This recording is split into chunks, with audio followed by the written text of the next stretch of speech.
as a performer, to start giving her that energy, start clapping, keep clapping.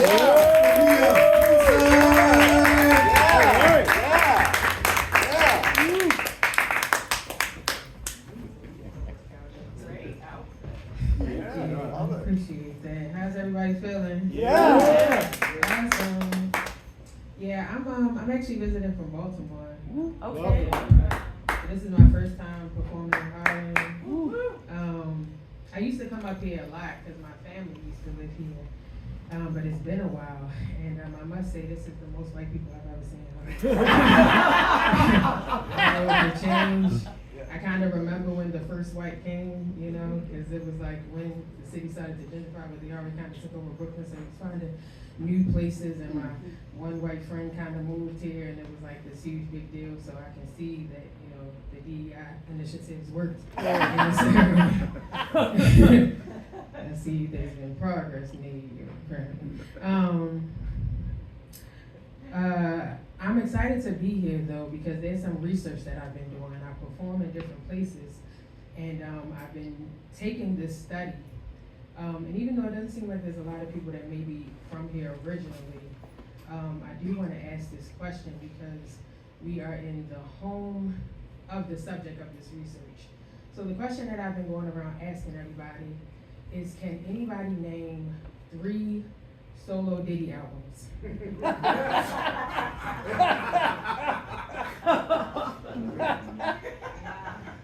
Wow. Still no. No. And we are in the home. No, there are 5. Okay? And not only are they 5, they're all gold and platinum. Yes, and the reason why I've been doing this research is because my friend, you know, when the stuff started coming out and everything was going down, and she was just like, you know, she was really hurt by it. And she was just like, oh man, this is gonna be hard, you know. And I was just like, I don't know. I was like, it doesn't have the same thing as R. Kelly. Like, R. Kelly has been on people's radio for like 30 years. It's kind of hard to give it up when his songs was sung at your kindergarten graduation. You know what I mean? Like, that's different. I was like, I don't know if people really, like, people rock with Diddy Brand and like Bad Boy, but I don't know if they rock with him as an individual. Like, I think if we just, like, take his verses out, like, we'd be fine, right? But she's just like, no, and I was just like, I'm gonna ask the people. But what I was really getting at is, through this research, this is how I knew he was guilty, okay? Because I don't know how you have 5 platinum albums that nobody can name unless that's money laundering, okay? Well, what he got is racketeering, is what they're calling it. I feel like those units were secretly pussy. Like, that's what it was, he was really selling. That's what was going on there. Anyway, there's been a lot going on in the world. I don't know about y'all, but I've been going through a lot of stress, okay? I just recently had a shingles flare up. Oh no. Yeah, old people disease. And I'm older than I look, but I'm not old enough to be having a shingles flare up. You know, so I'm laying in bed because I'm trying to like keep my cortisol levels down because shingles is triggered by stress. So I'm just like, I'm stressed out, I need to chill. But I have 3 kids, all right? There is no such thing as chilling when you have chilling. When you have children, okay?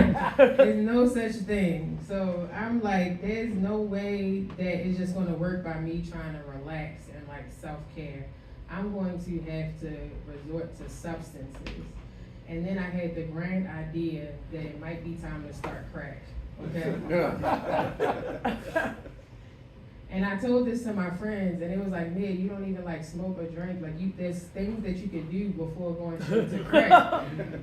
But I was just like, I looked it up. Like, the only real downside to crack is like heart disease, and everything causes heart disease. You know what I'm saying? Like, you're not saying don't eat a hamburger, so why can't I do crack? Like, and so they're like, well, you can smoke weed and drink. I said, all those things make me sleepy, and I have a lifestyle that needs activity and productivity, okay? Crack raises your dopamine levels, it raises your productivity, you know what I mean? Like, when crack was on the streets, we had micro businesses that did everything from fixed bikes to walk your dogs. You know, now that it's like opioids, like nobody does anything but lean, and it's not. It's time to bring crack back. Like crack is a bad rap. It gets a bad rap because of the other things that was happening at the time, which was more like the divestment in our communities, over policing, all of that. You know. But anyway, I just said that joke for the first time back home like last week, and when I got off the stage, this guy approached me. He was like, "Oh yeah, I really like that bit. It made me want to try crack again." I was like, "Oh." So I gotta be more responsible in this mic. But then I came here and told this, and just for y'all know, he was not black, okay? Because the only people that do crack nowadays is white people. Now, see, you don't see the same thing. See, it's not the substance. But anyway, wrapping it up, speaking about crack, I live in an interesting neighborhood in Baltimore. Like, I live somewhere where it's like, it's nice. It's nice single family homes. I live in like a 4-bedroom, 3-bath house. I got a yard, all of that. But the street that goes between it is all like drugs and prostitution, all right? And, you know, I'm progressive. I'm not against sex work. Kind of get it how you live. I think all this stuff should be legalized. It's not my, you know, whatever. But the reason why it bothers me, I find, as I get older, is how I know that they are sex workers, and it's because their shoes don't fit, and like, kind of throws me off. And I'm just like, you know, invest in your business. So anyway, I told you I had kids. My youngest child, she's 7. It was a woman of, the lady of the night. Well, actually, in my neighborhood, they prostitute between like 12 and 3, and that's PM, that's not AM. It's like, yeah, I call it lunch special pussy. So it was the lady of the mid-afternoon. So she was walking down the street. And she, you know, my daughter was like, "Oh, mommy, she looks so beautiful." And I was just like, oh, I had multiple thoughts, mom thoughts that went past my head. One of them was like, you know, it's some mom guilt. I'm like, I got them on this corner where this activity is happening. People don't want to live these lives, and she's, you know, looking at it. My other thought was like, oh, children are so innocent. Like, that's so beautiful. She's seeing the beauty in this person, and I'm judging her because her shoes don't fit. But then I looked at it, and I looked at the outfit, and it was, you know, kind of colorful, match, wig to the side, makeup all over the place, shoes that don't fit. And I was like, you know what, that's peak 7-year-old beauty standard, you know what I'm saying? Like when a 7-year-old gets themselves together and they really dress up and they got makeup all over the place, mismatched clothes and shoes that don't fit. So I said it tracks, it's fine. Anyway, y'all been fun. Y'all have a good night.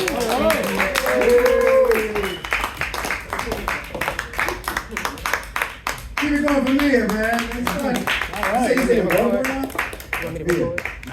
Yeah. You in Baltimore now? Yeah, I'm from Baltimore, born and You raised. from Baltimore? Yeah.